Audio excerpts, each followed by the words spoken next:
গণতান্ত্রিক উত্তরণে বাধা তৈরির চেষ্টা দেখছে বিএনপি। দেশের স্থিতিশীলতা নষ্ট করবে পিআর বলছেন নেতারা।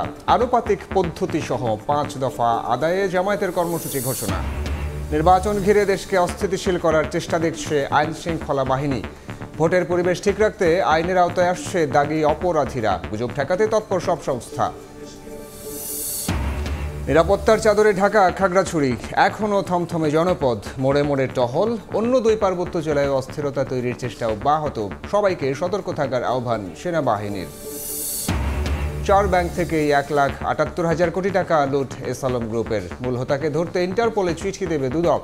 ফেব্রুয়ারিতে ফিরবে পাচারের কিছু অর্থ, আশা অর্থ উপদেষ্টার।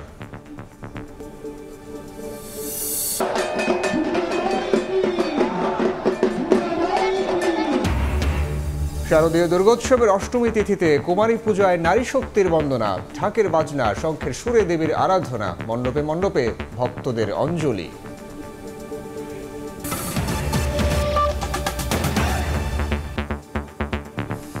সময় সংবাদের সঙ্গে আছি আমি সাইফুল রুদ্র। গণতান্ত্রিক উত্তরণে বাধা তৈরির চেষ্টা দেখছেন বিএনপির স্থায়ী কমিটির সদস্য সালাউদ্দিন আহমেদ। দেশি বিদেশি যে কোনো ষড়যন্ত্র জনগণ প্রতিরোধ করবে বলেও হুঁশিয়ারি তার। গণ অভ্যুত্থানের পর দেশের মানুষ ঐক্যবদ্ধ, তাই কোনো ষড়যন্ত্রই সফল হবে না বলে দাবি করেন বিএনপির এই নেতা। যারা পিআর পদ্ধতিতে নির্বাচন চায় তাদের উদ্দেশ্য সফল হবে না বলেও মন্তব্য করেন সালাউদ্দিন আহমেদ। যুক্তরাষ্ট্র সফররত অন্তর্বর্তীকালীন সরকারের প্রধান উপদেষ্টা জাতিসংঘ মহাসচিবের কাছে আগামী ফেব্রুয়ারিতে বাংলাদেশের নির্বাচনের প্রস্তুতির কথা পুনর্ব্যক্ত করেন। এছাড়াও বেশ কয়েকটি মানবাধিকার সংস্থার প্রধানের সঙ্গে বৈঠকে ডক্টর ইউনূস জানান, বাংলাদেশের নির্বাচন বানচাল করতে পতিত আওয়ামী লীগের সঙ্গে যুক্ত হয়ে আন্তর্জাতিক মহল অর্থ খরচ করছে। আর এই অভিযোগের বিষয়ে অনেকটা একমত বিএনপি। দলটির স্থায়ী কমিটির সদস্য সালাউদ্দিন আহমেদ বলেন, দেশের গণতন্ত্রের পথে বাধা সৃষ্টি করতে দেশি বিদেশি ষড়যন্ত্র দেখা যাচ্ছে। সব চক্রান্ত জনগণ প্রতিরোধ করবে বলেও হুঁশিয়ারি করেন তিনি। জাতীয়তাবাদী ওলামা দলের প্রতিষ্ঠাবার্ষিকী উপলক্ষে শহীদ রাষ্ট্রপতি জিয়াউর রহমানের সমাধিতে শ্রদ্ধা নিবেদন করে গণমাধ্যমে কথা বলেন সালাউদ্দিন আহমেদ। বাংলাদেশে গণতান্ত্রিক উত্তরণের এই যে প্রক্রিয়া, তাতে বাধা সৃষ্টি করার জন্য কেউ কেউ ষড়যন্ত্র করছে, সেটা দৃশ্যমান। এখানে আন্তর্জাতিক মহলও থাকতে পারে, দেশি বিদেশি শক্তি সক্রিয়, সেটা আমরা অনুমান করতে পারি। কিন্তু বাংলাদেশের জনগণ এখন ঐক্যবদ্ধ। এদেশের গণতন্ত্র উত্তরণের পথে যারাই বাধা সৃষ্টি করবে এবং কোনো রকমের ষড়যন্ত্র করবে, সে দেশি হোক বিদেশি হোক, তাদেরকে তারা প্রতিহত করবে। যারা সংখ্যানুপাতিক পদ্ধতিতে নির্বাচন চায় তারা দেশে স্থিতিশীলতা চায় না উল্লেখ করে সালাউদ্দিন আহমেদ বলেন, তাদের উদ্দেশ্য সফল হবে না। আমরা পিআর মানে মনে করি পাবলিক রিলেশন, আমরা পিআর মানে মনে করি জনসংযোগ। এখন সবাই জনসংযোগে আছে, সেই পিআর আমরা বিশ্বাস করি। যারা প্রপোর্শনাল রিপ্রেজেন্টেশন মানে পার্মানেন্ট রেস্টলেসনেস প্রতিষ্ঠা করতে চায়, তারা সফল হবে না। এদিন দুপুরে ঢাকা বিশ্ববিদ্যালয়ে জগন্নাথ হল পূজা মণ্ডপ পরিদর্শন করে বিএনপির সিনিয়র যুগ্ম মহাসচিব রুহুল কবির রিজভী আহমেদ বলেন, পরাজিত শক্তি নাশকতামূলক কাজ করার চেষ্টা করছে, তবে ঐক্যবদ্ধ জনগণ সব ষড়যন্ত্র মোকাবেলা করবে। এদেশে যারা পরাজিত শক্তি অনেক টাকা তারা পাচার করে নিয়ে গেছে, সেই টাকাগুলো খরচ করছে নাশকতামূলক কাজ, নানাভাবে তারা অন্তর্ঘাত তৈরি করার চেষ্টা করছে। কিন্তু এই দেশের মানুষের শক্তির কাছে সকল নাশকতাকারী চক্রান্ত ভেসে গেছে, কেউ কিছু করতে পারবে না। বাংলাদেশকে কখনো কারো উপনিবেশ বানাতে দেওয়া হবে না বলেও সাফ জানান বিএনপি নেতারা। আহমেদ সালেহীন, সময় সংবাদ, ঢাকা। পিআর পদ্ধতিতে নির্বাচন, জুলাই সনদের আইনি ভিত্তি সহ 5 দাবিতে 11 দিনের কর্মসূচি ঘোষণা করেছে জামায়াতে ইসলামী। দুপুরে রাজধানীর মগবাজারে কেন্দ্রীয় কার্যালয়ের সংবাদ সম্মেলনে দলটির সেক্রেটারি জেনারেল বলেন, পিআর পদ্ধতিতে ভোট হলে আওয়ামী লীগ পুনর্বাসনের অভিযোগ অপ্রাসঙ্গিক। আন্দোলনের কারণে ভোট বাধাগ্রস্ত হবে, বিরোধীদের এমন প্রচারণা ভিত্তিহীন। এদিকে একই দাবিতে কর্মসূচি ঘোষণা করেছে ইসলামী আন্দোলনও। জুলাই অভ্যুত্থানের পর থেকে মৌলিক সংস্কার সাপেক্ষে জাতীয় সংসদ নির্বাচনের দাবি করে আসছে বাংলাদেশ জামাত ইসলামী। এরই অংশ হিসেবে দেশের বেশ কয়েকটি ইসলামী দল যুগপৎ আন্দোলনে রাজপথে কয়েকটি কর্মসূচিও পালন করে। মঙ্গলবার রাজধানীর মগবাজারে সমসাময়িক রাজনীতি নিয়ে নিজেদের অবস্থান তুলে ধরে বাংলাদেশ জামাত ইসলামী। এ সময় আয়োজিত সংবাদ সম্মেলনে দলটির সেক্রেটারি জেনারেল মিয়া গোলাম পরোয়ার বলেন, জুলাই জাতীয় সনদের ভিত্তিতে হতে হবে ফেব্রুয়ারির নির্বাচন। এই লক্ষ্যে 5 দফা দাবি নিয়ে 11 দিনব্যাপী কর্মসূচি ঘোষণা করে দলটি।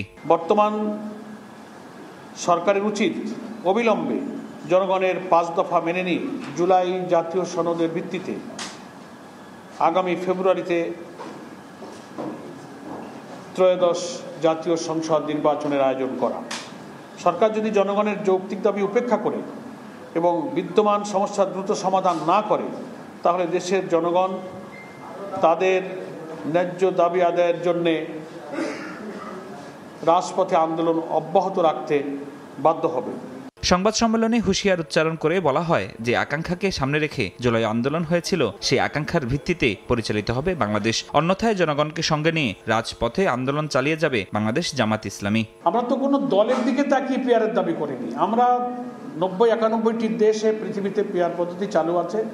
কালো টাকা, পেশি শক্তি, প্রত্যেকটি ভোটারের মূল্যায়ন, একটা কোয়ালিটি পার্লামেন্ট এবং সকলের অংশীদারিত্বের ভিত্তিতে একটা চমৎকার সংসদ তৈরি হবে। এদিকে সকালে প্রায় একই রকম দাবিতে কর্মসূচি ঘোষণা করেছে ইসলামী আন্দোলন বাংলাদেশ। 1 থেকে 9 অক্টোবর পর্যন্ত জনমত গঠনে গণসংযোগ সহ 12 অক্টোবর পর্যন্ত চলবে কর্মসূচি। 10 অক্টোবর ঢাকায় ও বিভাগীয় শহরে গণমিছিল, 12 অক্টোবর জেলা প্রশাসকের কাছে স্মারকলিপি পেশ।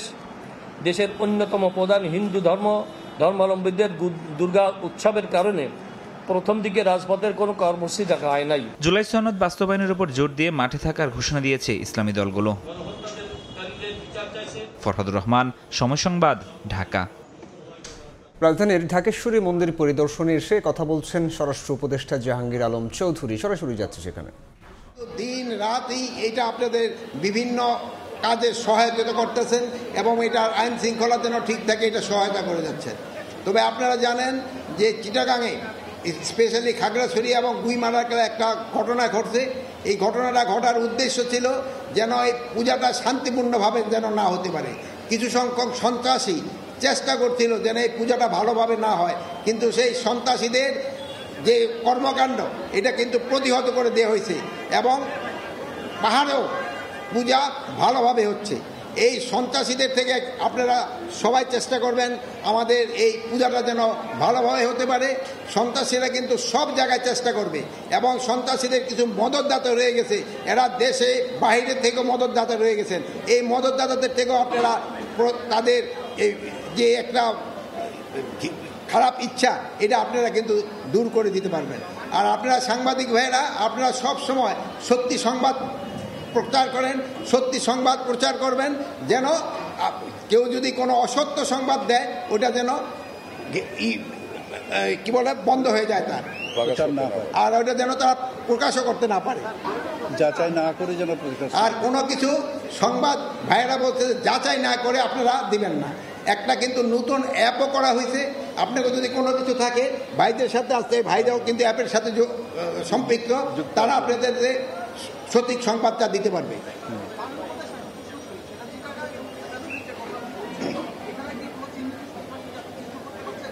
চিহ্নিত সন্ত্রাসীকে চিহ্নিত করার জন্য ব্যবস্থা নেওয়া হয়েছে এবং কিছু সংখ্যক সন্ত্রাসীদের আইনের আওতায় নিয়ে আসা হয়েছে। আপনারা সবাই ভালো থাকেন। ঢাকেশ্বরী মন্দিরে কথা বলছিলেন স্বরাষ্ট্র উপদেষ্টা। এতক্ষণ আমরা সরাসরি যুক্ত ছিলাম সেখানে। জাতিসংঘ মহাসচিবের সঙ্গে বৈঠকে ফেব্রুয়ারিতে নির্বাচনের প্রস্তুতির কথা পুনর্ব্যক্ত করলেন প্রধান উপদেষ্টা ডক্টর মোহাম্মদ ইউনূস। এ সময় বাংলাদেশের গণতান্ত্রিক উত্তরণে পূর্ণ সমর্থন ও সংহতি জানান অ্যান্টনিও গুতেরেস। এদিকে রবার্ট এফ কেনেডি হিউম্যান রাইটসের সদস্যদের সঙ্গে বৈঠকে ডক্টর ইউনূস বলেন, নির্বাচন বানচাল করতে আন্তর্জাতিক কিছু মহল অর্থ খরচ করছে। নিউ ইয়র্ক থেকে হাসানুজ্জামান সাকের রিপোর্ট। জাতিসংঘ মহাসচিব অ্যান্টনিও গুতেরেসের দেয়া প্রাতরাশ সভায় যোগ দিয়েছিলেন অন্তর্বর্তী সরকারের প্রধান উপদেষ্টা প্রফেসর মোহাম্মদ ইউনূস। সোমবার জাতিসংঘ সদর দফতরে মহাসচিবের সঙ্গে বৈঠক করেন সরকার প্রধান। তাদের মধ্যে নির্বাচন, সংস্কার ও রোহিঙ্গা সংকট নিয়ে আলোচনা হয়। আগামী ফেব্রুয়ারিতে বাংলাদেশে নির্বাচনের প্রস্তুতির কথা পুনর্ব্যক্ত করে প্রধান উপদেষ্টা গুতেরেসের সমর্থন চান। এ সময় বাংলাদেশের গণতান্ত্রিক উত্তরণে পূর্ণ সমর্থন ও সংহতি জানিয়ে মহাসচিব বলেন, নির্বাচন ও সংস্কার কাজে সহায়তা দেবে জাতিসংঘ। উনি ইউএন সেক্রেটারি জেনারেলের সাপোর্ট চেয়েছেন আগামী ইলেকশন ফেব্রুয়ারি প্রথমার্ধে যে জেনারেল ইলেকশন হচ্ছে সেই বিষয়ে, এবং সেক্রেটারি জেনারেল অকুণ্ঠ চিত্তে জানিয়েছেন যে তারা বাংলাদেশের এই ডেমোক্রেটিক যে ট্রানজিশনে ফুললি তারা সাপোর্ট করছেন এবং সলিডারিটি ঘোষণা করেছেন।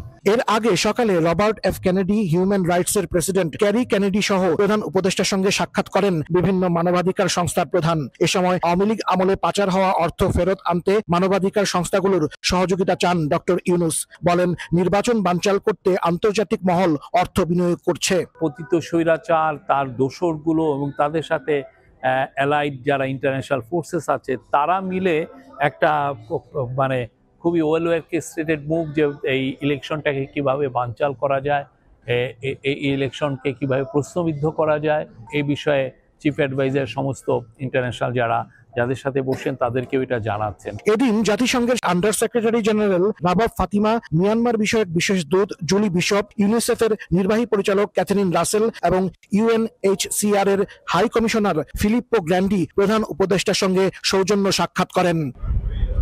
অন্তর্বর্তী সরকারের প্রধান উপদেষ্টা ডক্টর মোহাম্মদ ইউনূস সব সময় বাংলাদেশের নির্বাচনের কথা বলে আসছেন, কিন্তু এই প্রথম তার কণ্ঠে শঙ্কা প্রকাশ পেল। খোদ সরকার প্রধান বললেন, নির্বাচন অনুষ্ঠানের ব্যাপারে এখনো অনেক চ্যালেঞ্জ বিদ্যমান এবং এ নিয়ে ষড়যন্ত্র চলছে। তবে তিনি আগামী ফেব্রুয়ারিতেই যে বাংলাদেশের নির্বাচন করতে চান তা আবারও ব্যর্থহীন কণ্ঠে বিশ্ব নেতাদের জানিয়েছেন। হাসানুজ্জামান সাকি, সময় সংবাদ, জাতিসংঘ সদর দপ্তর, নিউ ইয়র্ক, যুক্তরাষ্ট্র। নিউ ইয়র্কে রোহিঙ্গা বিষয়ক উচ্চ পর্যায়ের সম্মেলন আজ। রোহিঙ্গা সংকটের স্থায়ী সমাধানে বিশ্ব নেতাদের কাছে সুনির্দিষ্ট রোডম্যাপ চাইবেন প্রধান উপদেষ্টা ডক্টর মোহাম্মদ ইউনূস। সময় সংবাদে কথা জানিয়েছেন পররাষ্ট্র উপদেষ্টা। এদিকে অনুসন্ধানী প্রতিবেদনে রোহিঙ্গা মুসলমানদের উপর মিয়ানমার জান্তা বাহিনীর দমন পীড়নের ভয়াবহ চিত্র তুলে ধরল জাতিসংঘ। নিউ ইয়র্ক থেকে হাসানুজ্জামান সাকির আরও একটি রিপোর্ট। বৈশ্বিক ও অভ্যন্তরীণ নানা সংকটের মধ্যেও 13 লাখ রোহিঙ্গাকে আশ্রয় দিয়েছে বাংলাদেশ। এতে পরিবেশগত ও সামাজিকভাবে বিপর্যয়ের সম্মুখীন দেশ। গত 8 বছরেও রোহিঙ্গা প্রত্যাবাসনের কোনো উদ্যোগ নেয়নি মিয়ানমার। এমন পরিস্থিতিতে মঙ্গলবার জাতিসংঘ সাধারণ পরিষদের 80তম অধিবেশনে প্রথমবার রোহিঙ্গা সংকট নিয়ে বড় পরিসরে উচ্চ পর্যায়ের আন্তর্জাতিক সম্মেলন অনুষ্ঠিত হচ্ছে, যেখানে অংশ নেবেন প্রধান উপদেষ্টা ডক্টর মোহাম্মদ ইউনূস সহ সফরসঙ্গী 6 রাজনৈতিক নেতাও। নিউ ইয়র্কে সময় সংবাদকে দেয়া সাক্ষাৎকারে পররাষ্ট্র উপদেষ্টা তৌহিদ হোসেন জানিয়েছেন, রোহিঙ্গাদের নিজ দেশে ফিরিয়ে নিতে বিশ্ব নেতাদের প্রতি জোরালো আহ্বান জানাবেন সরকার প্রধান। আমরা চাই যে রোহিঙ্গারা অধিকার এবং নিরাপত্তার সাথে তাদের দেশে ফেরত যাবে। কিন্তু জটিল একটা পরিস্থিতি, এই পরিস্থিতির মধ্যে কি করে আমরা একটা রোডম্যাপ খুঁজে পেতে পারি যে তাদেরকে দেশে ফেরত পাঠানোর। কালকেই পাঠানো যাবে এটা আমরা বলছি না, কিন্তু রোডম্যাপ একটা আমাদের লাগবে। সেই দিকে আমরা লক্ষ্য করে অগ্রসর হওয়ার চেষ্টা করব। পররাষ্ট্র উপদেষ্টা বলেন, ফিলিস্তিনের গাজায় ইসরায়েলি আগ্রাসন, রাশিয়া ইউক্রেন যুদ্ধ এবং সুদানের পরিস্থিতির মধ্যে রোহিঙ্গা ইস্যুটি যেন আন্তর্জাতিক মনোযোগ না হারায়, এ বিষয়ে সজাগ থাকবে বাংলাদেশ। সবসময় আমাদের উদ্দেশ্য হচ্ছে যে রোহিঙ্গা সমস্যাটা যেন কেউ ভুলে যেতে না পারে আন্তর্জাতিক সম্প্রদায়। এটা যেখানে যেখানে সম্ভব সবখানেই কিন্তু আমরা সেটাকে উল্লেখ করার চেষ্টা করি। আমরা চেষ্টা করবো যে আমরা যেটাকে যেভাবে দেখি সেটাকে যেন তারাও সেইভাবে দেখে। আমরা আশা করি যে অনেকখানি আমরা একমত হতে পারবো। এদিকে সম্মেলনের আগে সোমবার জাতিসংঘের উদ্যোগে পরিচালিত অনুসন্ধানী প্রতিবেদনে উঠে এসেছে রোহিঙ্গা মুসলমানদের উপর জাতিগত নিধনের ভয়াবহ চিত্র। প্রতিবেদনে বলা হয়, 2017 সালের আগস্টে রাখাইনে মিয়ানমার সেনাবাহিনী দমন অভিযান শুরু করলে লাখ লাখ রোহিঙ্গা ঘর বাড়ি ছেড়ে পালাতে বাধ্য হয়। এ সময় বাংলাদেশে আশ্রয় প্রার্থী রোহিঙ্গার ঢল নামে। রোহিঙ্গা সংকট সমাধানে দ্বিপাক্ষিক তো নয়, এমনকি জাতিসংঘের কোনো উদ্যোগও এখন পর্যন্ত কাজে আসেনি। এই অবস্থায় মঙ্গলবারের উচ্চ পর্যায়ের সম্মেলনে আলোচনা কতটুকু ফলপ্রসূ হয় রোহিঙ্গা সংকটের টেকসই সমাধানের বিষয়টি তার উপরই নির্ভর করছে। হাসানুজ্জামান সাকি, সময় সংবাদ, জাতিসংঘ সদর দপ্তর, নিউ ইয়র্ক। নির্বাচন সামনে রেখে দেশকে অস্থিতিশীল করার চেষ্টা করছে বিভিন্ন মহল। আলাদা আলাদা অনুষ্ঠানে পুলিশ, র্যাব ও এনটিএমসির প্রধানরা আরও বলেন, ভোট আয়োজনে পূর্ণ সক্ষমতা রয়েছে তাদের। পরিবেশ ঠিক রাখতে দাগী অপরাধীদের আইনের আওতায় আনার কার্যক্রম চলছে। গুজব ঠেকাতে তৎপর রয়েছে সব সংস্থা।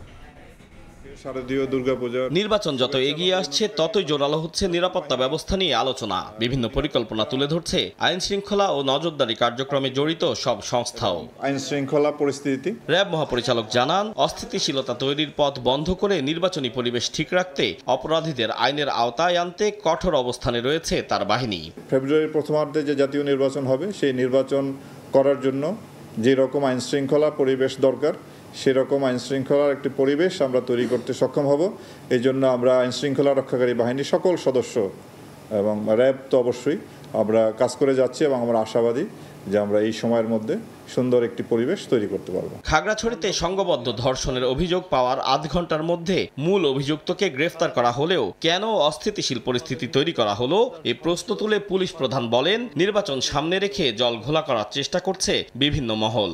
আমাদের কিন্তু চেষ্টার কমতি নেই। একজনকে অ্যারেস্টও করা হয়েছে, মামলা নেওয়া হয়েছে, ডাক্তারি পরীক্ষা করা হয়েছে, তারপরে কেন এই জিনিসটাকে ফুলিয়ে ফাঁপিয়ে বড় করা হচ্ছে? যারা অস্থিতিশীলতা তৈরি করতে চাচ্ছে তারা এই ছোটোখাটো একটা যে ইস্যু নিয়ে they are trying to blow it up, সম্প্রীতি বিনষ্ট করতে চায়। আলটিমেটলি সমাজ অস্থির হলে সেই গোলটা গিয়ে হবে আলটিমেটলি যে আমাদের একটা শান্তিপূর্ণ ইলেকশন যেন ক্ষতিগ্রস্ত হয়, এটাই হচ্ছে হয়তো গোল।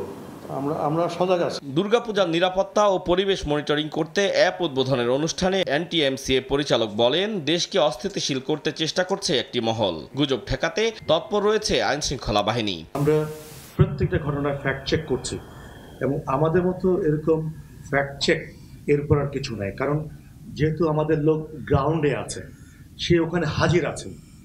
31,576টা পূজা মণ্ডপে আমার লোক ওখানে হাজির আছে। সুতরাং কেউ যদি বলে যে ওই পূজা মণ্ডপে এটা হয়েছে, কোরআন শরীফ পড়ানো হয়েছে, ওই পূজা মণ্ডপে প্রতিমার হাত কেটে দেওয়া হয়েছে, অথবা ওখানে পাগল ঢুকে একটা অযৌক্তিক কাজ করেছে, সেটা ফ্যাক্ট চেক করতে আমার 1 মিনিট লাগছে। গতবারের তুলনায় এবার গুজবের সংখ্যাটা কম, আমি বলবো। যেগুলো আসছে সোশ্যাল মিডিয়াতে সেগুলো আবার আমরা কাউন্টার করছি ভেরি স্ট্রংলি। যারা দেশকে অস্থিতিশীল করতে চাচ্ছেন, তারা এটা করছেন, এবং কারা চাচ্ছেন অস্থিতিশীল করতে সেটা আমরা সবাই জানি। আরো জানান, নির্বাচন সামনে রেখে সামাজিক যোগাযোগ মাধ্যম নিবিড়ভাবে মনিটরিং করা হচ্ছে। 31,576। আতাউর কাউসার, সময় সংবাদ, ঢাকা। পাহাড়ে অস্থিরতা সৃষ্টির চেষ্টা অব্যাহত আছে বলে জানিয়েছে সেনাবাহিনী। খাগড়াছড়িতে এক ব্রিফিংয়ে অন্য 2 পার্বত্য জেলায়ও অস্থিতিশীলতা তৈরির চেষ্টার বিষয়ে সতর্ক করা হয়েছে। এদিকে অবরোধ শিথিল হলেও থমথমে খাগড়াছড়ি। মোড়ে মোড়ে দেখা গেছে আইনশৃঙ্খলা বাহিনীর টহল। পথে পথে রয়ে গেছে কয়েকদিনের সহিংসতার ক্ষতচিহ্ন। কুইমারায় সহিংসতার ঘটনায় 5 সদস্যের তদন্ত কমিটি গঠন করেছে জেলা প্রশাসন। রাস্তার মোড়ে মোড়ে সতর্ক আইন শৃঙ্খলা রক্ষা বাহিনীর সদস্যরা। মাঠে দেখা গেছে সেনাবাহিনীর অবস্থানও। মঙ্গলবার 4র্থ দিনের মতো অবরোধ কর্মসূচি পালন করে যুগ্ম ছাত্র জনতা। তবে জেলার 2টি প্রধান সড়কে নেই কড়াকড়ি, ফলে দূরপাল্লার বাস সীমিত পরিসরে চলাচল করতে পারছে। আমি ঢাকা থেকে আসছিলাম সাজেক থেকে ফেরার পথে আমি খাগড়াছড়িতে আটকে যাই। 2 দিন থাকার পর আপাতত দেখলাম গাড়ি ধীরে ধীরে স্বাভাবিক হচ্ছে। আমি অপেক্ষা করছি গাড়ি ছাড়া। পুরোপুরিভাবে স্বাভাবিক হয় না, এখন আমরা রিক্সের মধ্যে আছি। অবরোধের কারণে আমাদের অনেক সমস্যা হচ্ছে, যেমন বাজারে যাওয়া যাচ্ছে না। উদ্ভূত পরিস্থিতিতে মঙ্গলবার খাগড়াছড়ি সেনানিবাসে ব্রিফিং করে সেনাবাহিনী। এতে পাহাড়ে অস্থিতিশীলতা তৈরির চেষ্টা অব্যাহত রয়েছে বলে জানানো হয়। অন্য 2 পার্বত্য জেলায়ও অস্থিতিশীলতা তৈরির চেষ্টা হতে পারে বলে সতর্ক করে সেনাবাহিনী। যারা অস্থিতিশীল করতে চায় তারা যত বেশি উচ্ছৃঙ্খল হবে, আমাদের পরিকল্পনা তত বেশি আরো ডিটেইল হবে, আরো অতিরিক্ত জনবল আমরা নিয়োগ করব, এবং আমরা কোনোভাবেই পার্বত্য চট্টগ্রামকে অস্থিতিশীল করার যে প্রচেষ্টা কখনোই সফল হতে দেব। পার্বত্য চট্টগ্রামকে অস্থিতিশীল এবং সাম্প্রদায়িক দাঙ্গা সংগঠনের বিষয়টি একটি বৃহত্তর ষড়যন্ত্রের অংশ, এবং এ ব্যাপারে এই সকল প্রমাণাদি আইনশৃঙ্খলা রক্ষাকারী বাহিনীর কাছে আছে, এটা আপনাদেরকে দিয়ে দেওয়া হবে এবং আমাদের কাছেও সকল প্রমাণাদি আছে, ভিডিও আছে এবং একই সাথে সকল ধরনের অপপ্রচার বা উস্কানিমূলক কর্মকাণ্ড সত্ত্বেও বাংলাদেশ সেনাবাহিনী এই বাংলাদেশের যে অবিচ্ছেদ্য অংশ এটা রক্ষায় দৃঢ় প্রতিজ্ঞ। দুপুরে গুইমারায় ক্ষতিগ্রস্ত এলাকা পরিদর্শন করেছেন জেলা প্রশাসক, জেলা পরিষদের চেয়ারম্যান ও পুলিশ সুপার। এ সময় ক্ষতিগ্রস্তদের সঙ্গে কথা বলেন তারা, দেন ক্ষতিপূরণ সহ অভিযুক্তদের বিরুদ্ধে যথাযথ ব্যবস্থা নেওয়ার আশ্বাস। গুইমারায় সহিংসতার ঘটনায় 5 সদস্যের তদন্ত কমিটি গঠন করেছে জেলা প্রশাসন। এখানে যে ক্ষতি হয়েছে যার ক্ষতি হয়েছে সেটি আসলে অপূরণীয়। আমরা সরকারের পক্ষ থেকে তাদের পাশে থাকবো। এখানে সরকারি ব্যবস্থাপনায় কমলেও বেসরকারিতে বেড়েছে হজের খরচ। সাধারণে 27 এবং বিশেষ প্যাকেজে 51,000 টাকা বাড়িয়েছে হাব। এছাড়া 5,10,000 টাকা নির্ধারণ করে প্রথমবার সাশ্রয়ী প্যাকেজ ঘোষণা করা হয়েছে। সৌদি মুদ্রার বিনিময় মূল্য বৃদ্ধি ও যাত্রীদের ইন্স্যুরেন্স খরচ বাড়ায় ব্যয় বেড়েছে বলে দাবি করছে হাব। চাঁদ দেখা সাপেক্ষে আগামী বছর পবিত্র হজ হতে পারে 26 মে। বাংলাদেশ থেকে অংশ নিতে পারবেন 1,27,198 জন।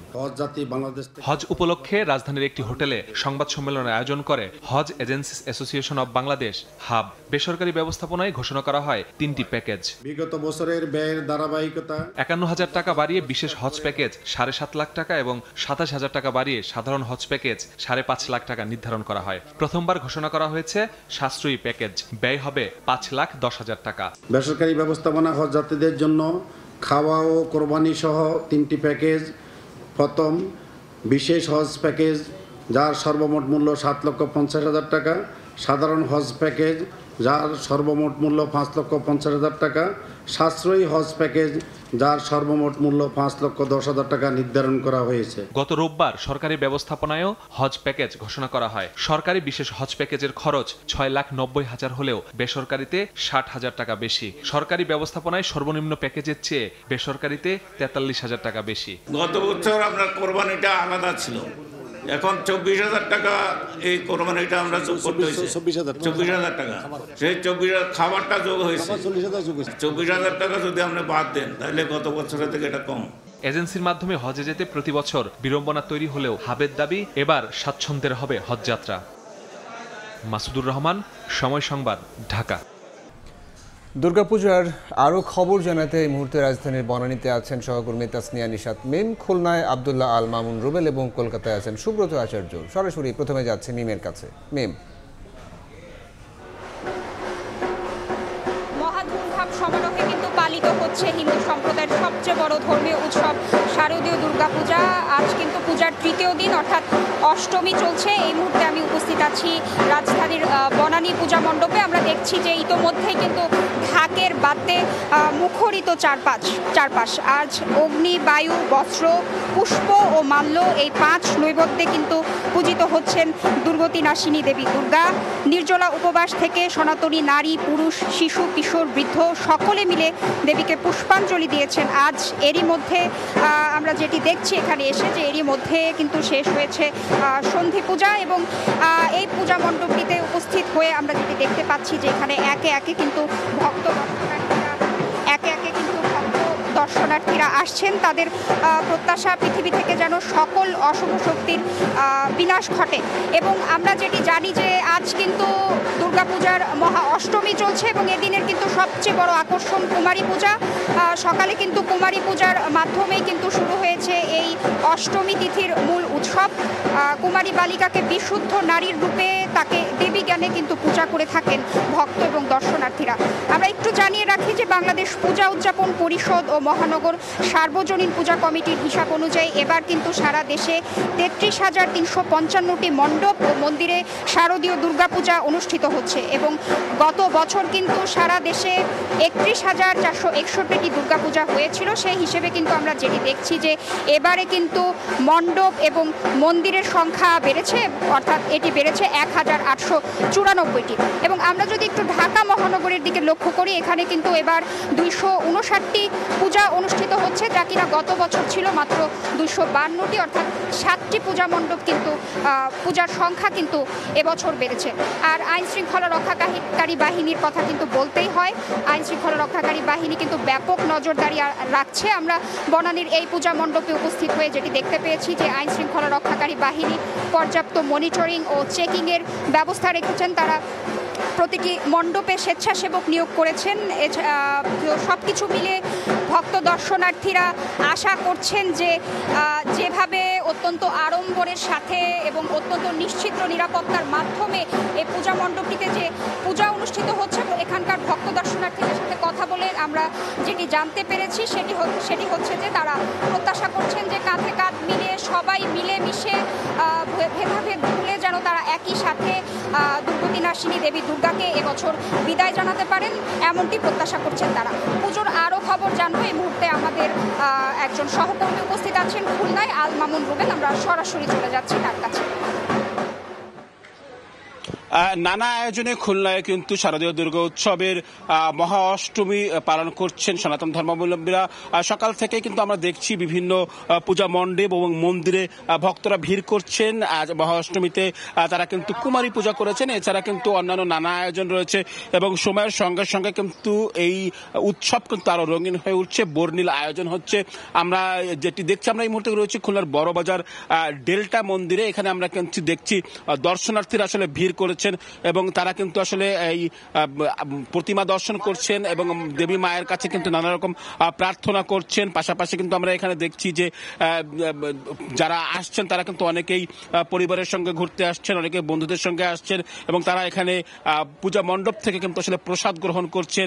সব মিলিয়ে বলতে চাই এখানে কিন্তু একটা উৎসব মুখর একটি পরিবেশ বিরাজ করছে এবং যারা আসছেন তারা কিন্তু আসলে বলছেন যে এই যে উৎসবের দুর্গা উৎসবের যে 5টি দিন, তার আজ কিন্তু তৃতীয় দিন পার হয়েছে এবং 3টি দিন কিন্তু খুলনায় বিভিন্নভাবে তারা আসলে উৎসব মুখর করে রেখেছেন এবং তারা বাকি যে 2টি দিন আছে সেই 2 দিনও কিন্তু আসলে উৎসব মুখর করতে চান এবং তারা আসলে বলতে চান যে আগামী যে দিনগুলো রয়েছে সেই দিনগুলো আসলে তারা ভালোভাবে কাটাতে চান এবং মায়ের কাছে কিন্তু আসলে সেই প্রার্থনা আসলে তারা করছেন। আমরা দেখছি এখানে কিন্তু যে যারা আসছেন তারা একেবারেই ভক্তি সহকারে কিন্তু আসলে এটি এখানে প্রার্থনা করছেন। একটু যদি এখানে প্রশাসনের কথা বলি যে খুলনা নগরীতে এবার 120টি মন্দিরে পূজার আয়োজন হচ্ছে এবং এসব পূজার আয়োজনে কিন্তু নিরাপত্তা দিচ্ছে পুলিশ বাহিনী বাদেও আইন শৃঙ্খলা রক্ষা বাহিনীর অন্যান্য বিভিন্ন যে টিম রয়েছে তারা কিন্তু আসলে এই নিরাপত্তার ব্যবস্থা করেছে এবং 3 স্তরের নিরাপত্তা আসলে দেওয়া হচ্ছে। প্রতিটি মন্দিরে কিন্তু আমরা পুলিশি প্রহরা দেখেছি, পাশাপাশি কিন্তু আমরা প্রতিটি মন্দিরে আনসার সদস্যরা আসলে দায়িত্ব পালন করছেন, প্রতিটি মন্দিরে স্বেচ্ছাসেবীরাও কিন্তু রয়েছেন এবং তারা আসলে বলছেন এবং মন্দিরে মন্দিরে কিন্তু আমরা প্রশাসনের ঊর্ধ্বতন কর্মকর্তাদের উপস্থিতি দেখেছি এবং তারা কিন্তু এই যে বাকি 2টি দিন সেই 2টি দিনে আসলে নিরাপত্তা নিশ্চিত করবেন বলছেন এবং উৎসব মুখর যে পরিবেশ এখানে ভক্তরা রয়েছেন তারাও কিন্তু আসলে বাকি 2টি দিন উৎসব মুখর পরিবেশে পালন করবেন বলে জানাচ্ছেন। তো আমার কাছে এই ছিল খুলনা থেকে শারদীয় দুর্গোৎসবের সর্বশেষ খবর। আমরা একটু আমাদের পার্শ্ববর্তী দেশ ভারতের কলকাতায় যে উৎসব রয়েছে দুর্গোৎসবের সেখানকার খবর শুনবো। সেখানে রয়েছেন সহকর্মী সুব্রত আচার্য। রুবেল, আপনাকে মহাষ্টমীর শুভেচ্ছা। রুবেল, আপনার মতো আমাদের এখানেও কিন্তু একই রকম মণ্ডপে মণ্ডপে উৎসুক দর্শনার্থীদের ভিড়। কলকাতা আর দুর্গাপুজো সমার্থক শব্দ। আপনি জানেন যে 2021 সালে ইউনেস্কোর পুরস্কার পাওয়ার পর থেকে এই কলকাতার পুজো মণ্ডপগুলোর বাড়তি বৈচিত্র্য আমরা দেখতে পাই। বিশেষ করে থিম নির্ভর দুর্গাপুজোর সংখ্যা বেড়েছে অনেক। ফোরাম ফর দুর্গা উৎসব কমিটির নথিভুক্ত 2800 পুজো হচ্ছে। এছাড়া নথিভুক্ত নয় এমন পুজো সংখ্যাও কিন্তু কলকাতা এবং বৃহত্তম কলকাতায় প্রায় 3 থেকে 350। তা সব মিলিয়ে প্রায় 3500 মণ্ডপে বৃহত্তম কলকাতা 206 বর্গ কিলোমিটার এলাকা জুড়ে এই বৃহত্তম কলকাতায় শারদীয় দুর্গা উৎসবের এই তৃতীয় অত্যন্ত গুরুত্বপূর্ণ মহাষ্টমী আজকে দিন সকাল থেকে কিন্তু এখনো পর্যন্ত যে ভিড়ের ছবিটা, সেই ভিড়ের ছবিটা কিন্তু ক্রমশ সন্ধ্যার সঙ্গে সঙ্গে ভিড়ের ঘনত্ব বাড়ছে। প্রতিদিনকার ভিড় তার আগের দিন তার প্রতিদিনকার ভিড় পরের দিন সেই ভিড়ের রেকর্ডটা ভাঙছে। আমরা যেমন গতকাল যখন আমরা কলকাতার বিভিন্ন জায়গায় ঘুরে বেরিয়েছি তখন কিন্তু দেখা গিয়েছে মনে হয়েছিল অষ্টমীর ভিড়, আবার আজকে অষ্টমী মনে হচ্ছে যে নবমীর ভিড়। এই ভিড়ের ছবিটা কিন্তু ক্রমশ বাড়ছে। রাজ্য সরকারের পক্ষ থেকে পর্যাপ্ত নিরাপত্তা ব্যবস্থা নেওয়া হয়েছে। এছাড়াও আজকে আরো একটি ধর্মীয় রীতি আমরা দেখেছি যে কুমারী পুজো অনুষ্ঠিত হয়েছে। কলকাতার নিকটতম হাওড়া বেলুড় মঠে কুমারী পুজো হয়েছে। এছাড়া উত্তর ২৪ পরগনার ব্যারাকপুরের রামকৃষ্ণ মিশন এবং মঠেও একই রকম ভাবে কুমারী পুজো উদযাপন করতে দেখেছি, এবং উত্তরবঙ্গেরও বেশ কয়েকটি মিশন এবং মঠে কুমারী পুজো হয়েছে। এর আগে আমার ২ সহকর্মী ঢাকা এবং খুলনার ২ সহকর্মী সুন্দরভাবে আমাদের যে ধর্মীয় আচার সেই ধর্মীয় আচার সম্পর্কে বলেছে। তো এখন আমাদের তিথি অনুযায়ী নবমী চলছে।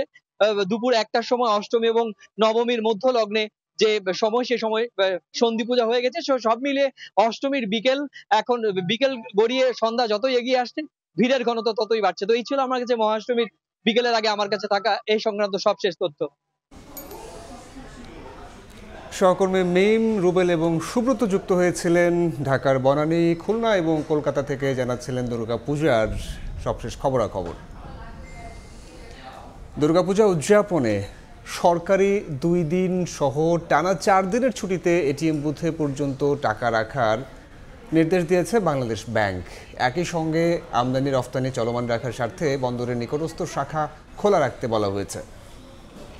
বন্দর কর্তৃপক্ষের বিষয়, তারা যখন খোলা রাখে তার সাথে বন্দরের যে ব্যাংক আছে সে স্বাভাবিক খোলা থাকে।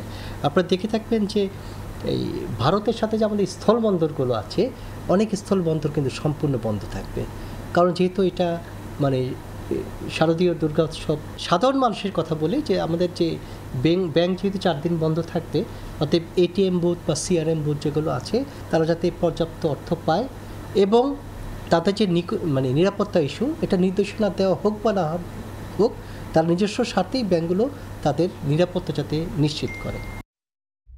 ৪ ব্যাংক থেকেই ১,৭৮,০০০ কোটি টাকা লুট করেছে এসআলম গ্রুপ সহ সংশ্লিষ্ট প্রতিষ্ঠান। বিএফআইইউ থেকে পাওয়া নথি ঘেঁটে এমন তথ্য পেয়েছে দুদক। সংস্থাটির মহাপরিচালক জানান, এসআলম গ্রুপের ব্যাংক লুটের ঘটনায় তদন্ত চলছে, পর্যায়ক্রমে নেওয়া হবে পদক্ষেপ। আওয়ামী লীগ সরকার পতনের পর থেকেই এসআলম গ্রুপের বিরুদ্ধে ব্যাংক দখলের বিস্তর অভিযোগ জমা হতে থাকে দুদকে। উল্লেখ করা হয়, ঋণের নামে হাজার হাজার কোটি টাকা লুট করে দেশের ব্যাংকগুলোকে ভঙ্গুর দশায় পরিণত করে। এসআলম গ্রুপের নিয়ন্ত্রণে থাকা ব্যাংকগুলোর নামে বেনামে লুটপাটের ঘটনায় অনুসন্ধান করছে দুদক। ইতোমধ্যে বিএফআইইউ থেকে পাওয়া নথি বিশ্লেষণ করে দুদক বলছে, ইসলামী ব্যাংক থেকে ১,০৫,০০০ কোটি টাকা, গ্লোবাল ইসলামী ব্যাংক থেকে ১৩,০০০ কোটি টাকা, ফার্স্ট সিকিউরিটি ইসলামী ব্যাংক থেকে ৩৯,০০০ কোটি টাকা ও ইউনিয়ন ব্যাংক থেকে ২০,০০০ কোটি টাকা লুটপাটের প্রমাণ মিলেছে। এসব নিয়ে টাস্ক ফোর্সের পাশাপাশি দুদকের একাধিক টিম কাজ করছে। মহাপরিচালক জানান, পর্যায়ক্রমে সবগুলো অভিযোগ যাচাই বাছাই করে পদক্ষেপ নেওয়া হবে। আর সাইফুল আলমকে দেশে ফেরাতে ইন্টারপোলের কাছে চিঠি পাঠানো হচ্ছে। আমাদের সংশ্লিষ্ট অনুসন্ধানকারী কর্মকর্তা এবং তদন্তকারী কর্মকর্তাগণ কাজ করছেন। কোনো অভিযোগ, সুনির্দিষ্ট কোনো অভিযোগে কিন্তু বাদ যাবে না, সবগুলো নিয়েই আমাদের অনুসন্ধান দল এবং তদন্ত দল কাজ করছেন। এদিকে মঙ্গলবার ৯.৫ কোটি টাকার অবৈধ সম্পদ ও ১২০ কোটি টাকার সন্দেহজনক লেনদেনের অভিযোগে ভোলা ২ আসনের সাবেক এমপি আলী আজম মুকুল ও তার স্ত্রীর নামে মামলা করেছে সংস্থাটি। সন্দেহজনক লেনদেন এবং অস্বাভাবিক লেনদেন করার অপরাধ অনুসন্ধানকালে প্রমাণিত হয়েছে। এছাড়া প্রায় ৫৩ কোটি টাকার অবৈধ সম্পদ অর্জনের অভিযোগে মামলা হয়েছে C&F এজেন্ট শামসুর রহমানের বিরুদ্ধেও। তাসলিম তৌহিদ, সময় সংবাদ, ঢাকা। বিদেশে পাচার হওয়া অর্থের কিছু অংশ ফেব্রুয়ারিতে ফিরিয়ে আনা হবে বলে আশার কথা জানিয়েছেন অর্থ উপদেষ্টা সালেউদ্দিন আহমেদ। সকালে সচিবালয়ের সরকারি ক্রয় সংক্রান্ত উপদেষ্টা পরিষদের বৈঠক শেষে তিনি আরও বলেন, ব্যবসায়ীদের বাধার কারণে নিত্যপণ্যের বাজার দর কাঙ্ক্ষিত পর্যায়ে নামছে না। কখনো পেঁয়াজ, মরিচ সহ অন্যান্য মশলা, কখনো চাল, ডাল, তেল সহ নিত্যপণ্যের উচ্চ মূল্য বছর জুড়ে চাপে রাখে ভোক্তাকে। সরকারের বহুমুখী চেষ্টার পরও বাজার দর নামেনি কাঙ্ক্ষিত পর্যায়ে। কেন সফল হয়নি সরকার? এমন প্রশ্নের জবাবে অর্থ উপদেষ্টা জানান, ব্যবসায়ীদের অসহযোগিতাই বড় কারণ। পাইকারি এবং হোলসেল ব্যবসায়ী কিছুটা ওদের হাত আছে যে বাজার মূল্যটা না কমে। এটার ব্যাপারে আমরা সর্বতভাবে একেবারে সাফল্য অর্জন করতে পারি নাই। মঙ্গলবার সরকারি ক্রয় সংক্রান্ত উপদেষ্টা পরিষদের বৈঠক শেষে অর্থ উপদেষ্টা জানান, বাজার যেন সরবরাহ সংকটে না পড়ে সেজন্য থাইল্যান্ড, ভিয়েতনাম থেকে আমদানি করা হবে চাল। আতপ চালের জন্য, কারণ চালের স্টক আছে, কিন্তু আমরা একটু আনসার্টেনটি আছে, আপনারা জানেন তো 500 থেকে হঠাৎ বলতে চাল দেবে না, তো এটা আমরা অলরেডি অ্যাপ্রুভ করেছি। ফেব্রুয়ারি নির্বাচনের আগে কি পরিমাণ পাচার হওয়া অর্থ ফেরত আসবে, এ সময় সেই অগ্রগতির কথাও জানানো হয়। অনেক লিগ্যাল ফার্মের সাথে আলোচনা করা হচ্ছে, তারপর অনেক এজেন্সির সাথে আলোচনা, অনেক দূর করে এগোচ্ছে। হয়তো ফেব্রুয়ারির মধ্যে কিছু হয়তো আসতে পারে, কিন্তু বাকিটুকু আমরা কিন্তু ওই ক্ষেত্রটা প্রস্তুত করি। রাজনৈতিক সরকারও পাচার হওয়া অর্থ ফেরানোর প্রক্রিয়া অব্যাহত রাখতে বাধ্য বলেও মন্তব্য করেন অর্থ উপদেষ্টা। এই ফর্মালিটিস কিন্তু কোনো সরকারই কিন্তু অ্যাভয়েড করতে পারবে। ফরহাদুর রহমান, সময় সংবাদ, ঢাকা। দুই ভাইয়ের জমি নিয়ে বিরোধের জেরে শরীয়তপুরে 6 বছরের শিশুকে হত্যার অভিযোগ উঠেছে। নিখোঁজের 2 দিন পর লাশ পাওয়া যায় প্রতিবেশীর সেপটিক ট্যাঙ্কে। এ ঘটনায় মামলার পর 3 জনকে গ্রেফতার করেছে পুলিশ। বিএম ইসরাফিলের তথ্য ও ছবিতে রিপোর্ট। প্রতিদিনের মতো গত বুধবার বাড়ির পাশে খেলতে যাই 6 বছর বয়সী শিশু তায়েবা। সন্ধ্যা পেরিয়ে রাত নামলেও বাড়ি ফেরেনি সে। ওই রাতেই সখীপুর থানায় একটি সাধারণ ডায়েরি করেন তায়েবার বাবা টিটু সর্দার। পরে খোঁজাখুঁজির এক পর্যায়ে শুক্রবার পাশের বাড়ির সেপটিক ট্যাঙ্কে মেলে লাশের সন্ধান। পুলিশ এসে মরদেহ উদ্ধার করে। এ নিয়ে এলাকায় শুরু হয় তোলপাড়। সেপটিক ট্যাঙ্কের ডাক্তাররা আমার কাছে সন্দেহ মনে হয়েছে। সন্দেহ হওয়াতে আমি সবাই ডাকলাম। ডাকার পরে ডাক্তার করলে লাইট মারার পরে দেখি যে তাইবার লাশ ওখানে ভাসতেছে। আমার সাথে আমার ভাইয়ের জাকার জমিন সম্পর্কে একটু মন কোনাকুনি, তো এটা আমি মাথায় নিতাম না। এরা যে এত বড় জিনিস, ছোট জিনিস নিয়ে বড় মাথা কামাইবে এটা তো জানতাম না। দেখি সেফটি ট্যাঙ্কে সামনে সবাই থাকা দেখে আমার মেয়ে উপরে রয়েছে। পরিবারের অভিযোগ, ভাই শাহান সর্দারের সঙ্গে জমি সংক্রান্ত বিরোধের জেরে হত্যা করা হয় তায়েবাকে। এদিকে জড়িতদের বিচারের দাবিতে প্রতিদিনই মানববন্ধন ও বিক্ষোভ সমাবেশ করছেন স্বজন ও এলাকাবাসী। নিষ্ঠুর নির্মমভাবে তাকে হত্যা করছে একজন নিষ্পাপ শিশুকে, আমরা তার সর্বোচ্চ শাস্তি দাবি করছি। এ ঘটনায় 28 সেপ্টেম্বর রাতে সখীপুর থানায় অজ্ঞাতদের আসামি করে মামলা করেন তায়েবার বাবা। পরদিন চাচি আয়েশা সহ সন্দেহভাজন 3 জনকে গ্রেফতার করে পুলিশ। আয়েশা বেগম ও আসিফ ব্যাপারীকে নেওয়া হয় 2 দিনের রিমান্ডে। অচিরেই এই মামলার যারা জড়িত সকল আসামিদেরকে আমরা গ্রেফতার করে তাদেরকে আদালতে সুপর্দ করতে সক্ষম হব। তায়েবা সখীপুর থানার দারুন নাজাত মাদ্রাসার নার্সারির শিক্ষার্থী ছিলেন। সময় সংবাদ, শরীয়তপুর। বঙ্গোপসাগরে মাছ ধরতে গিয়ে 17 দিন ধরে নিখোঁজ 18 মাঝি মাল্লা। ছবি হাতে স্বজনদের আহাজারি। স্বজনদের অভিযোগ, অপহরণ করা হয়েছে তাদের। নিখোঁজের ঘটনাটি অপহরণ নাকি নৌকাডুবি তা খতিয়ে দেখছে নৌ পুলিশ। নুরজামাল আতিকের ক্যামেরায় শফিকুল আলমের প্রতিবেদন। হাজারি আর বুক ফাটা কান্নায় ভারী হয়ে উঠেছে চট্টগ্রামের কর্ণফুলী নদীর তীর। ছবি হাতে কারো বাবা, কারো ভাই, আবার কারো স্বামী। মাছ ধরতে গিয়ে নিখোঁজ প্রিয়জনদের খুঁজছেন স্বজনরা। গেল 13 সেপ্টেম্বর নগরীর ফিশারি ঘাট থেকে এফবি খাজা আজমির ট্রলার নিয়ে মাছ ধরতে সাগরে যান 18 মাঝি মাল্লা। 17 দিনেও ফিরেননি তারা। সবার মোবাইল ফোন বন্ধ থাকায় যোগাযোগও নেই স্বজনদের সঙ্গে। আমার ছেলেটা বাড়ি থেকে আসার পর হয়তো আমার ছেলে হারিয়ে গেছে, আর মোবাইলে কল টল পাই নাই আমি। সাগরে বাইরে হয়েছে 18 দিন, খবর পাই না আমি। আমাদের ছেলেগুলা আমরা উদ্ধার চাই। অপহরণের অভিযোগ তুলে স্বজনরা বলছেন মাঝি মাল্লাদের ফিরিয়ে দেওয়ার কথা বলে টাকা হাতিয়ে নিয়েছে একটি চক্র। অপহরণ মনে হচ্ছে এরকম লাগতেছে আমার, সেই জন্য আমি অপহরণ একটা ডায়েরি করছি। ভাই তুই বাড়িতে চলে যাচ্ছে, আমার বাচ্চাগুলো দেখিস, এগুলো বলে আমাকে কল কেটে দিছে। আর এরপর থেকে আজ কোনো যোগাযোগ করেনি। সালাউদ্দিনকে সন্দেহ করতেছি যে আমাদের বুটে আগে ইঞ্জিন ড্রাইভার হিসেবে ছিল। তবে ঘটনাটি অপহরণ নাকি নৌকাডুবি তা খতিয়ে দেখছে নৌ পুলিশ। তাদের লোকেশনের জন্য আমরা বিভিন্ন সংস্থার সাথে যোগাযোগ করছি। আপনার কোস্টগার্ড, নৌবাহিনী এবং আমাদের ওই বিজিবি, তারপর আপনার বিভিন্ন সাগরের আশপাশ যত থানা আছে সব থানাতে আমরা আপনার তথ্য নিচ্ছি আর কি। 18 মাঝি মাল্লা নিখোঁজের ঘটনায় 24 সেপ্টেম্বর নগরীর সদরঘাট নৌ থানায় সাধারণ ডায়েরি করেন স্বজনরা। তারা কক্সবাজার, নোয়াখালী ও বাঁশখালীর বাসিন্দা। শফিকুল আলম, সময় সংবাদ, চট্টগ্রাম। এবার রংপুর বিভাগের খবর।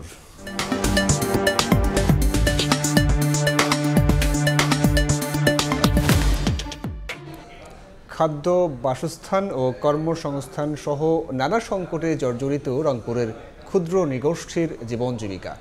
নেই পর্যাপ্ত পৃষ্ঠপোষকতা। সময়ের পরিক্রমায় হারিয়ে গেছে আদি পেশা। কৃষি শ্রমিকই আয়ের একমাত্র পথ। আগ্রহ থাকলেও অর্থনৈতিক সংকটে শিক্ষার সুযোগ থেকে বঞ্চিত শিশুরা। একই সঙ্গে বেড়েছে বাল্যবিয়ের হার। গবেষকরা বলছেন, ক্ষুদ্র নৃগোষ্ঠীর মানুষদের মূল স্রোতে যুক্ত করতে প্রয়োজন টেকসই পরিকল্পনা। সাঁওতাল সম্প্রদায়ের কয়েকজন নারী নিজেদের মাতৃভাষায় কথা বলছেন সন্তানের বিয়ে ও সামাজিক আচার অনুষ্ঠান নিয়ে। তবে বংশ পরম্পরায় এই ভাষা আজ বিলুপ্তির পথে। রংপুর বিভাগের বিভিন্ন জেলায় ছড়িয়ে ছিটিয়ে রয়েছে সাঁওতাল, ওঁরাও ও মুন্ডা সহ আরও কয়েকটি ক্ষুদ্র নৃগোষ্ঠী। আদি পেশা হারিয়ে কৃষি শ্রমিকই এখন তাদের আয়ের একমাত্র উপায়। সরকারি সহায়তা নেই বললেই চলে, ফলে জীবিকার তাগিদে রাজধানী মুখে হচ্ছে নতুন প্রজন্ম। রোয়াগারা কাজ হই তখন করি, গিট্টি ভাঙা কাজ হইলে করি, নাহলে নেই বাড়িতে বসে থাকি। যখন যেই কাজে যেইটা পাই ওইটাই করি, না পাইলে বসে থাকি। কুচিয়া মারে তাও তো না ছাড়ি বানাই দেলকা। পাল বাচ্চা যে মানুষ করবে কিভাবে? অর্থনৈতিক টানাপোড়েনের কারণে শিক্ষা থেকে বঞ্চিত আদিবাসী শিশুরা।